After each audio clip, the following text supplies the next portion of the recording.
Hi friends, আজকের মতো class শুরু করতেছি। এর আগের দিন হচ্ছে 33 নম্বর অঙ্ক থেকে হয়েছে, আজকে 34 নম্বর অঙ্ক থেকে হবে। তো অঙ্কটা একটু পড়ে না। দুটি সংখ্যা তৃতীয় সংখ্যা থেকে যথাক্রমে 15% এবং 84% বেশি, তবে প্রথম সংখ্যাটি দ্বিতীয় সংখ্যার কত শতাংশ? এখানে কি বলছে? দুটি সংখ্যা তৃতীয় সংখ্যা থেকে যথাক্রমে। তৃতীয় সংখ্যাটা আমরা কত দেবো সবসময়? এর আগের দিন ক্লাস দেখেছি হয়তো, এর আগের দিন ক্লাসে বলে দেওয়া হয়েছে কীভাবে করতে হবে। আমরা তৃতীয় সংখ্যাটা সবসময় 100% ধরবো। তারপরে কি বলছে? 15% বেশি এবং 84% বেশি। প্রথম সংখ্যাটা সবসময় যেটা প্রথমে থাকবে এটা প্রথম। তাহলে প্রথম সংখ্যাটা কত? 115, মানে 115 বেশি, তাহলে 15% বেশি, তাহলে 100 থেকে 15 যোগ করলে কত? 115 হয়। আর একটা দ্বিতীয় সংখ্যাটা বলছে 184 বেশি, ঠিক আছে। তারপরে কি বলছে? প্রথম সংখ্যাটি দ্বিতীয় সংখ্যার কত শতাংশ? তাহলে প্রথম সংখ্যাটি কী হতে বলছে? যেটা চাইবে সেটা আমরা আগে লিখবো, উপরে লিখবো। তাহলে প্রথম সংখ্যাটি কত? 115। প্রথম সংখ্যাটা যেহেতু চাইছে, আর নিচে কী হবে? দ্বিতীয় সংখ্যাটা 184 ইন্টু 100 দিয়ে আমরা যদি গুণ করি, এটাকে আমরা কাটাকাটি করবো। দেখো কাটাকাটি করে কী হয়? 2 দিয়ে যদি কাটি, 9 দুগুণে 18, 2 দুগুণে 4, 50 দুগুণে 100, আবার 2 দিয়ে কাটা যায় 25, 4 দুগুণে 8, 6 দুগুণে 12, 46 হচ্ছে, ঠিক আছে। তো তারপরে আমরা এটাকে গুণ করে নেব, ভাগ করে নেব। দেখি কাটাকাটি করা যায়, আরও কাটাকাটি করা যায় না, তাহলে আমরা এটাকে গুণ করে নেব। যদি গুণ করে নেই, আমি জায়গা কম হচ্ছে তো এইদিকে লিখেছি, হ্যাঁ। 115 ইন্টু 25/46, তোমরা এটা গুণ করে নেবে। গুণ করে নেওয়ার পর কত হয়? 115কে যদি আমরা 25 দিয়ে গুণ করি, 5 5 25, 5 হাতে 2, 5 5 2 7, 5 1 5, 5 2 10, 0 হাতে 1, 2 1 2 3, 2 1 2, 0 হাতে 1, 2 1 2, 3 2 1 2, ঠিক আছে। এটা যোগ করে নিই, 5 7 8, তাহলে কত হচ্ছে? 2875/46, ঠিক আছে। তাহলে আমরা যেটা ভাগ করে নিই, তোমরা এগুলি অঙ্কের ক্ষেত্রে না অপশানটা চয়েস করবে, ঠিক আছে। অপশান দেখে করবে, তাহলে সুবিধা হবে। এখানে অপশান দেখবি, পরীক্ষার যেহেতু অত সময় থাকবে না, তো অপশান দেখে করতে হবে। কীভাবে করব? এখানে আমরা একটু জাস্ট অপশান চয়েস করি। যদি আমরা 46কে 62 দিয়ে গুণ করি, তাহলে কত হয় দেখে। একটা অপশান চয়েস করলাম 62, 6 দুগুণে 12 2 হাতে 1, 636, 6 দুগুণে 4 দুগুণে 8, 636, 4 দুগুণে 8, তাহলে কত হচ্ছে? 36 আর 8 হচ্ছে 14, 4 হাতে 1, 44 হচ্ছে, আর হাতে 1 আছে 45, তাহলে 45-এর হাতে কত? 5 থাকে, কত হাতে কত থাকে? 4 থাকে। 4 24, 25 26 28, কত হচ্ছে? 2852। কত পাইছি আমরা? 2852 পাইলাম, ঠিক আছে।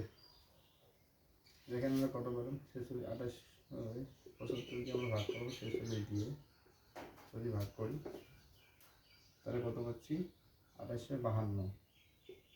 62 বিয়োগ করলে 2852। তোমরা যেভাবে পারো সেভাবে করে নেবে। তাহলে এখানে থাকলো 3, এখানে থাকলো 2, কত থাকলো? 23 থাকলো, ঠিক আছে। 23 থাকলো। আর কোনো ভাগ করা যায় না, তাহলে কী হবে? 62 সমস্ত 23/46। তো 46 আর 23 কাটাকাটি করা যায়, 1 দিয়ে 23 কেটে 3 দিয়ে 46, তাহলে কত হচ্ছে? 62 সমস্ত 1/2%, ঠিক আছে। তোমাদের অঙ্কটা একটু ভালো করে বুঝিয়ে দিচ্ছে। দেখো, দুটি সংখ্যা তৃতীয় সংখ্যা থেকে যথাক্রমে 15% এবং 84% বেশি, তবে প্রথম সংখ্যাটি দ্বিতীয় সংখ্যার কত শতাংশ? আমরা কী করবো? সবসময় তৃতীয় সংখ্যাটা যেতে বলছি, তৃতীয় সংখ্যাটা আমাদের কাছে বলে নেই, তৃতীয় সংখ্যাটা আমরা 100% ধরে নেব। তারপরে দ্বিতীয় সংখ্যা কত বলছে? 184 বেশি, যেটা প্রথমে থাকবে সেটা প্রথমটা কত? 115, দ্বিতীয়টা আছে 184, ঠিক আছে। তারপরে কি বলছে? প্রথম সংখ্যাটি দ্বিতীয় সংখ্যার কত শতাংশ? প্রথম সংখ্যাটি যেহেতু চাইছে, সেহেতু প্রথম সংখ্যাটি উপরে যাবে, আর দ্বিতীয় সংখ্যাটি নিচে আসবে। যেটা চাইবে সেটা উপরে যাবে, কিন্তু 100 দিয়ে গুণ যাবে। তাই কাটাকাটি করার পর কত পেলাম আমরা? 62 সমস্ত 1/2%, ঠিক আছে। তাহলে এটা আমি মুছে দিচ্ছি, আমি নেক্সট অঙ্কটা বলে দিচ্ছি, হ্যাঁ।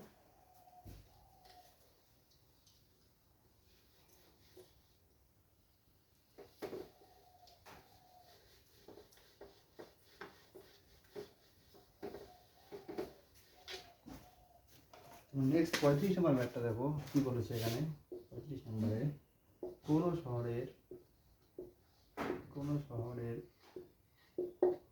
বর্তমান জনসংখ্যা 4410, প্রতি বছর 5% হারে বৃদ্ধি পেলে পেলে 2 বছর পূর্বে জনসংখ্যা কত ছিল? দেখো অঙ্কটা কি বলেছে, কোন শহরে বর্তমান জনসংখ্যা হচ্ছে 4,410, প্রতি বছর 5% হারে বৃদ্ধি পেলে, তোমরা সবসময় মনে রাখবে আগে ছিল 100%, তাই না? প্রথমে তো ফার্স্ট 100%ই ধরতে হবে। প্রতি বছর 5% হারে বৃদ্ধি পায়। 5% বৃদ্ধি পাওয়ার কারণ কত ছিল? আগে ছিল 100, পরে হচ্ছে 5% যোগ, তাহলে কত হলো? 105%। ঠিক আছে, 5% যেহেতু বৃদ্ধি পেয়েছে, তারপরে বলছে 2 বছর, 2 বছর পূর্বে। এখানে কি বলছে? পূর্বে। তোমরা এর আগের দিন তোমাদেরকে বলে দিয়েছিলাম, কি বলেছিলাম? যদি পূর্বে বলে তাহলে কি বলতো, সবসময় 100টা উপরে, আর যেটা বৃদ্ধি বা হ্রাস পেয়েছে সেটা হচ্ছে নিচে। তাহলে এখানে কত হচ্ছে? 105 বৃদ্ধি পেয়েছে বা হ্রাস পেয়েছে, যেটা বা বৃদ্ধি বা হ্রাস পেয়েছে সেটা নিচে, আর আসলে সবসময় উপরে থাকবে যদি পূর্বে বলে।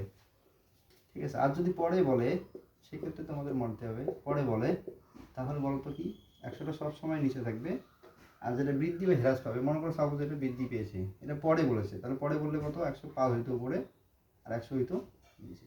আমরা এটা সবসময় মনে রাখবে, পরে যদি বলে তাহলে 100 নিচে, যেটা বৃদ্ধি বা হ্রাস পাবে সেটা উপরে, আর যদি পূর্বে বলে তাহলে 100টা সবসময় উপরে, 105 বা যেটা বৃদ্ধি বা হ্রাস পাবে সেটা নিচে। তো ঠিক আছে, বুঝতে পারলে তো? দেখো এটা অঙ্ক কীভাবে করতে হবে।